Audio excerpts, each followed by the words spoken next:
pemirsa Hidup Sehat TV One, kembali lagi bersama saya Dr. Renita Arlin dan juga rekan saya Dr. Haikal, dan kami berduka cita ya, belasungkawa atas sejumlah bencana yang terjadi di sejumlah daerah di Indonesia, dan tentunya kami berharap semua masyarakat yang tertimpa bencana dapat kekuatan dan kesabaran, dan tentunya semoga bencana ini segera berakhir. Yes, betul sekali. Nah, kita beralih ke VT yang kita tonton ya. Itu adalah mengenai senam wajah nih, Dr. Haikal. Sekarang kan kalau misalnya lagi di rumah, biasanya gimana ya caranya supaya kita itu tetap ya kan mukanya tetap terlihat lebih fresh walaupun di rumah aja, nggak usah beraktivitas kemana-mana ya kan. Tapi kan tetap ya, apalagi ibu-ibu ya kan pasti banyak banget yang dikerjain, pengen tetap fresh. Banget, Arlin. Kayaknya nggak hanya ibu-ibu ya, bapak-bapak juga pengen nih wajahnya tampak lebih cerah, fresh, dan tentunya lebih glowing. Betul. Nah, mumpung nih ya kan pemirsa di rumah, ini rekan saya itu adalah dokter anti-aging. Nah, pas banget nih untuk membahas sesi kita pada hari ini. Iya. Gimana nih Kak? Ini ada mitos atau fakta nih Kak. Ya. Pijatan dan juga senam wajah ini dapat meningkatkan peredaran darah. Ini fakta atau mitos? Ya, ini adalah fakta karena dengan pijatan akan melancarkan aliran darah dan meningkatkan suplai nutrisi ke kulit wajah kita. Tapi dampaknya untuk kesehatan kulit tetap membutuhkan penelitian lebih lanjut, Arlin. Oke. Nah, selain itu nih Kak, senam wajah katanya dapat mengencangkan kulit wajah dan juga supaya kulit wajah itu tidak mudah kendur. Ini fakta atau mitos? Iya, sayangnya ini adalah mitos, Dr. Arlin. Oh, mitos. Karena untuk membuat wajah terhindar dari kerutan, ya tentunya membutuhkan treatment ya, mulai dari skincare, terapi estetik, dan tentunya dikombinasikan dengan pola hidup sehat, tidur cukup, pola makan yang baik, dan sebagainya. Betul, berarti tapi sesuai dengan fakta yang tadi nih yang pertama itu bahwa senam wajah itu pijat-pijatan itu bisa melancarkan peredaran darah. Berarti sekarang kita penting nih untuk pemirsa di rumah untuk tahu gimana sih caranya pijatannya kayak gimana? Apa cuma gini-gini aja? Ya kan Kak, gimana nih yang paling the bestnya atau paling terbaik kita melakukan senam wajah ini? Jadi senam wajah ini tentunya dilakukan ketika kita ada di rumah ya, dan pastikan kedua tangan kita ini dalam kondisi bersih.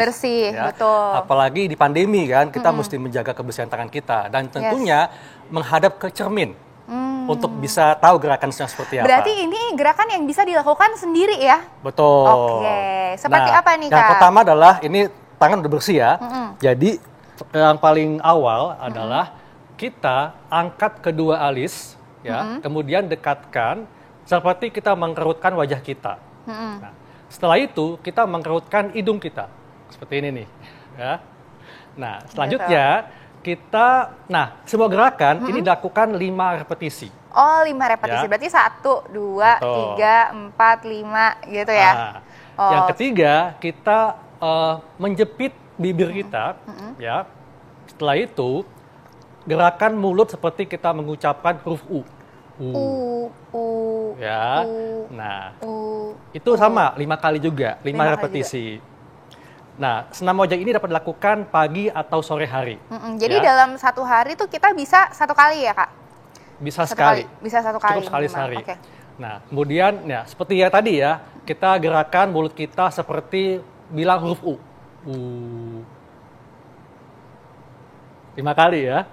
Nah, setelah itu itu fungsinya adalah untuk supaya melancarkan aliran darah di sekitar mulut dan bibir kita. Ya. Nah, berikutnya adalah gerakan senyum. Jadi kita gunakan kedua telunjuk kita untuk menarik kedua ujung bibir. Nah, ditarik ya, tahan. Jadi tahan sekitar 5 detik, kemudian lepaskan satu persatu. Gitu ya. Seperti itu. Oke, berarti ditahan. Wah, ini harus make sure tangan kita bersih ya. Betul. Harus make sure tangan kita bersih gitu. Oke. Nah, berikutnya adalah kita bisa gunakan pelembab ya. Jadi pelembab ini gunanya untuk membuat otot wajah kita lebih rileks ya. Jadi kita oleskan pelembab dan kita letakkan 4 jari kedua tangan kita di leher. Seperti ini. Ya, jadi ini fakta kalau pelembab ini akan membuat otot kita lebih rileks. Oh. Nah, digerakan di leher, kita tarik seperti ini dengan empat jari kita, ya. Seperti ini, lakukan 5 repetisi, ya. Ganti-gantian gitu ya dok ya, jadi nggak dua-duanya yang ditarik. Oke, jadi ganti-gantian. Nah, ini fungsinya untuk melancarkan aliran darah di otot leher kita. Oh, di otot leher. Kalau misalnya untuk pertanyaan semua wanita ya kan, untuk menghilangkan double chin itu bisa nggak sih dok? Itu sayangnya nggak bisa. Oh, sayangnya belum bisa saudara-saudara. Tetap nggak apa-apa, yang penting usaha ya kan. Oke. Nah, berikutnya adalah kita letakkan jari tangan kita di rahang ya. Kemudian lakukan gerakan memutar. Dari belakang ke depan ya? Betul, atau depan ke belakang. Atau dari depan ke belakang juga. Pelan-pelan. Nah, fungsinya untuk melancarkan aliran darah di sekitar rahang kita. Ya. Oke, nah dok, ini fakta atau mitos senam wajah dapat membuat kerutan pada wajah tidak mudah muncul dan membuat kita awet muda. Fakta atau mitos? Jadi sayangnya masih mitos. Oh, sayangnya masih Karena mitos. kerutan pasti akan muncul. Nah, untuk mengatasinya tentunya dengan tindakan seperti suntik botox ya, filler, atau juga dengan tindakan terapi estetik seperti operasi plastik misalnya. Oh gitu, oke. Tapi juga mungkin supaya tetap happy gitu ya, ya kan. Nah kalau suplemen kulit itu membantu nggak sih dok? Membantu karena mengandung antioksidan yang bermanfaat untuk menangkal radikal bebas sehingga kulit kita tetap sehat. Oke, berarti nah dok terakhir deh dok. Tipsnya nih dok, apalagi untuk semuanya yang lagi ada di rumah ya kan, PSBB lagi, supaya meskipun kita lagi WFO, kita lagi pusing pandemi ya kan, tapi tetap wajahnya tetap segar dan kencang. Tentunya sangat mudah ya, kita jalankan pola hidup sehat, pola makan dan gizi seimbang, kemudian juga tidur cukup, rutin olahraga, dan tentunya hindari stres, dan lakukan treatment skincare, dan tadi yang saya katakan, lakukan senam wajah paling tidak sekali sehari.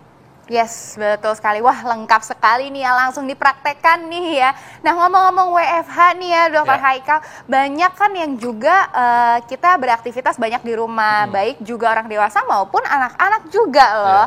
Nah, ini sekarang nih tema kita selanjutnya mengenai anak-anak yang kalau misalnya dia jenuh, biasanya habis itu makan. Betul. Terus kita juga kadang-kadang orang tua bingung nih ya, aduh ini udah, main ini udah, main itu udah. Dia ajak sensory play udah gitu kan, akhirnya kita kasih udah cemilan aja, dia biar duduk gitu, kadang-kadang mikir gitu ya kan.